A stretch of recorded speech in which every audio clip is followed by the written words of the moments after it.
let's talk about Alberta, because there we can agree more. Let's talk a little bit about the budget and the politics of pandemics. What are we looking forward right now? What are the economic consequences of the current hysteria and anxiety when it comes to COVID-19? Well, I mean, I think, I like the fact that our premier is sort of taking a softer stance when it comes to his stance with the federal government and the opposition parties. I think that's a smart thing to do. I think his continuous insistence on stabilization money from the federal government now makes more sense than it did before. I agree with him. I don't see how this is different for our oil and gas sector as 2008 was different for the auto sector. The issue is going to be that there's going to be no money to give. I mean, if we're setting aside $1 billion for emergency health treatment for COVID-19 and for research on vaccine, I think people are always going to make that a priority. So the money might not be there for him to get from the federal government because there's other priority.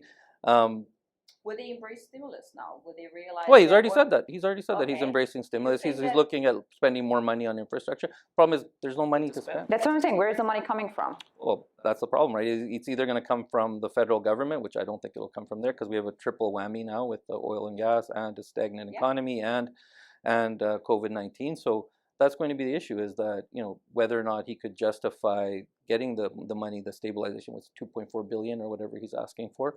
Mm-hmm. The federal government's going to just say there's no money to give. So what are we going to do? Do you think this is a critical moment and juncture where somebody could introduce a sales tax, or do you think that it will not even be touched or discussed?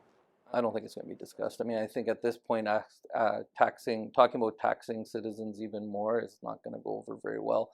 And also, too, I mean, it's still going to play out, but people aren't going to spend. What are you taxing? If you don't have any money, if you're staying at home, if you don't, you're living on EI or whatever issues might come up, if your employers can't pay you, what money are you going to tax?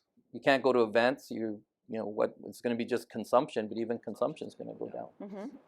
Well, there's also a shortage. Chronic shortages are becoming a problem, and I'm not just discussing the issue of toilet paper.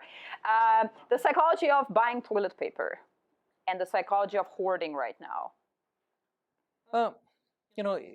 I think people might be looking at it the wrong way. When I hear about it and I see it, it actually makes me really sad and concerned. I think that, we have such a consumerism culture. We got used to such luxuries. And such luxuries that, we think that everything can be solved by just taking care of our own needs and putting our needs first and hoarding and these kinds of things. I think it's a sad state of our society that's what happens. I think, what I really think that something like this pandemic can really hopefully make us truly woke, right?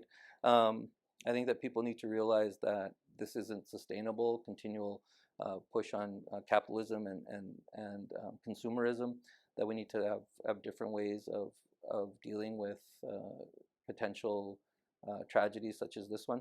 I think that hopefully for all you young people, that you should really think about learning to grow your own food and build things with your hands. As awesome and amazing as the internet is, that's one of the first things that's going to come down and not be accessible if we don't have electricity infrastructure. I don't see myself Sure you can. gardening. Of course you can. That's why we have greenhouses.